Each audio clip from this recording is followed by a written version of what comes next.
What's going on? If you're an IB history student and you are revising or getting ready to take paper one, in my opinion, question three is the most important aspect of your exam. If you do your job and you know how to approach question three, it is going to lock you into a high score. In my opinion, it can lock you into a 6 heading into paper two and paper three if you're an HL student. So lock in with me right here and get all of the rules and procedures for paper one, question three, and we're even going to practice a little bit in this video. So let's hit it. So here we have a little bit of the guide that I give my students. This is a document that I created a long time ago just to help with the overall procedures of each of the paper one questions. If you're an IB history student and you need this kind of document, a guide for all of the aspects of paper one, just comment down below and write guide and I will send this to you as soon as I possibly can.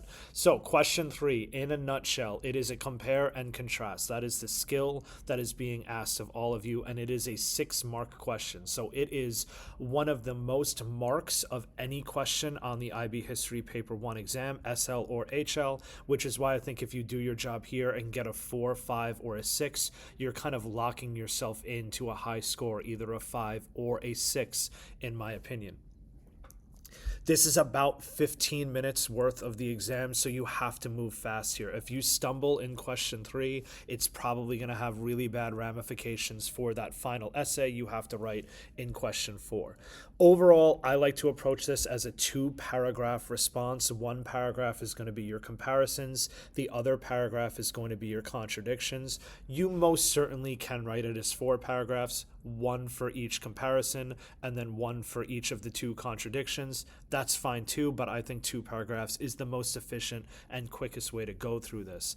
A couple of rules I tell my students is you are only comparing and contrasting the content of the source. So to borrow some terminology from the OPCVL question 2, you're not comparing and contrasting the origin, right? If they're both speeches written by someone, that's not something you want to write as a comparison. Or if one's a speech and the other one is a book, that's not a contradiction. It's only the words within the source itself. That's really what you want to focus on. That's the skill that they are assessing here. So if you write down origin or purpose, you're probably not going to get credit for that.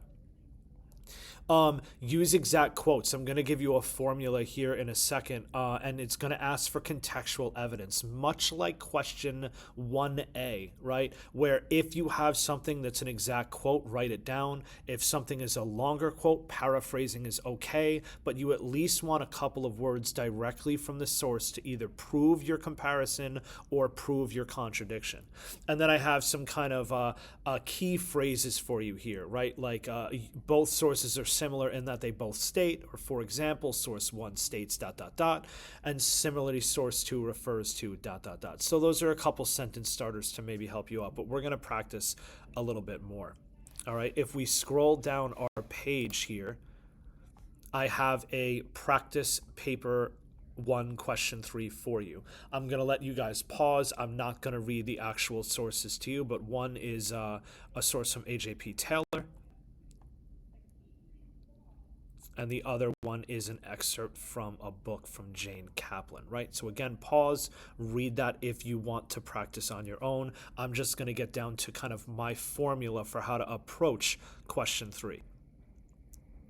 So step 1, write a comparison or contradiction statement. This is how you want to think. You want to approach this in the most simplistic of ways. So here is what I just did. If you paused, again, you can maybe work with me here.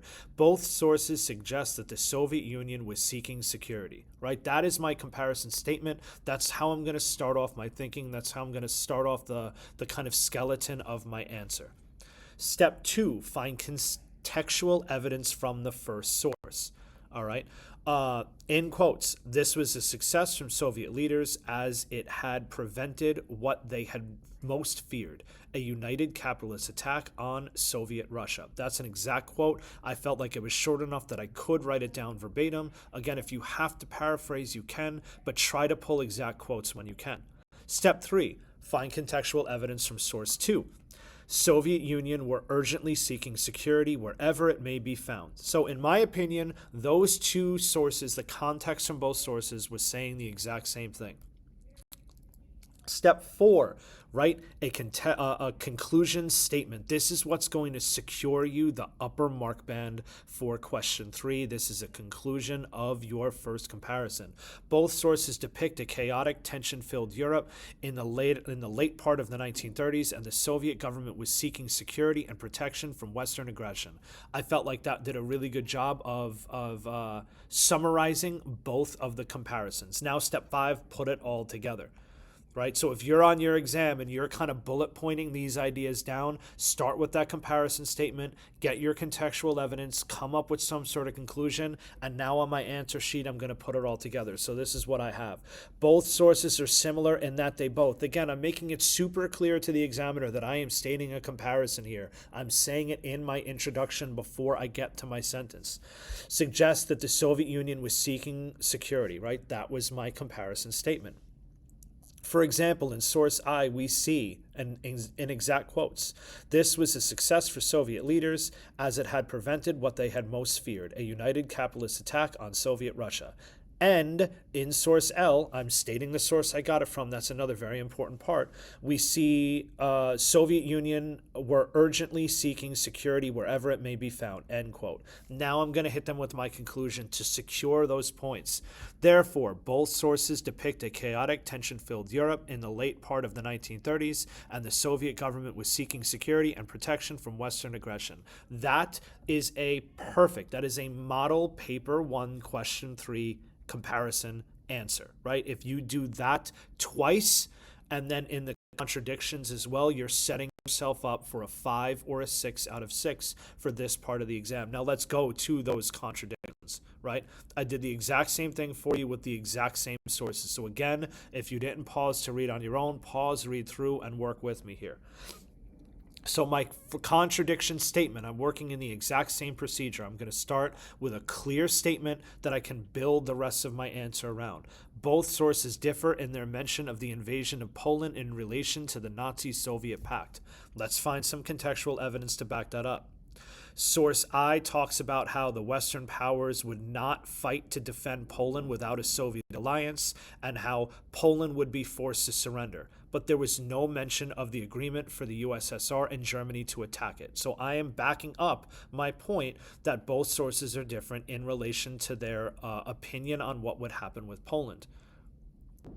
Step 3, contextual evidence from the second source now. Source L states, the pact was accompanied by a secret agreement detailing the Nazi and Soviet spheres of influence in Poland. So those are contradictory statements. One, we're talking about what would happen with Poland in the Nazi-Soviet pact, and the other, there was no mention of that secret agreement. Now a conclusion statement. While source I claims that the pact was not an alliance or an agreement from the partition of Poland, source L states that the pact was accompanied by secret agreements detailing spheres of influence in Poland and other countries. All right, now let's put it all together. Again, if I'm in my exam, I'm making my bullet point notes, I'm shorthanding this, I'm saving as much time as possible, and then when it's time to answer, I'm hitting my answer sheet and I'm putting it all together. Both sources are contrasting in that they both, again, I'm making it super clear to the examiner that I am making a contradiction here. I'm finding a difference between the two sources in their mention of the invasion of Poland in relation to the Nazi-Soviet pact. For example, in source I, we see how the Western powers would not fight to defend Poland without a Soviet alliance, and how Poland would be forced to surrender, but no mention of the agreement for the USSR and Germany to attack it. And in source L, we see the pact accompanied by a secret agreement detailing the Nazi and Soviet spheres of influence in Poland. Therefore, my conclusion statement, while source I claims that the pact was not an alliance or an agreement for the partition of Poland, source L states that the pact was accompanied by a secret agreement detailing spheres of influence in Poland and other countries. So that is my first contradiction. So I modeled for you one comparison and one contradiction. Remember, you have to do that twice. You need 2 comparisons and 2 contradictions to get a top mark band score on paper 1, question 3. But these are 2 model answers that you can take and maybe practice with you from now leading up to to the exam. And then right down here, I kind of gave what the mark scheme or a typical mark scheme for question 3 would look like.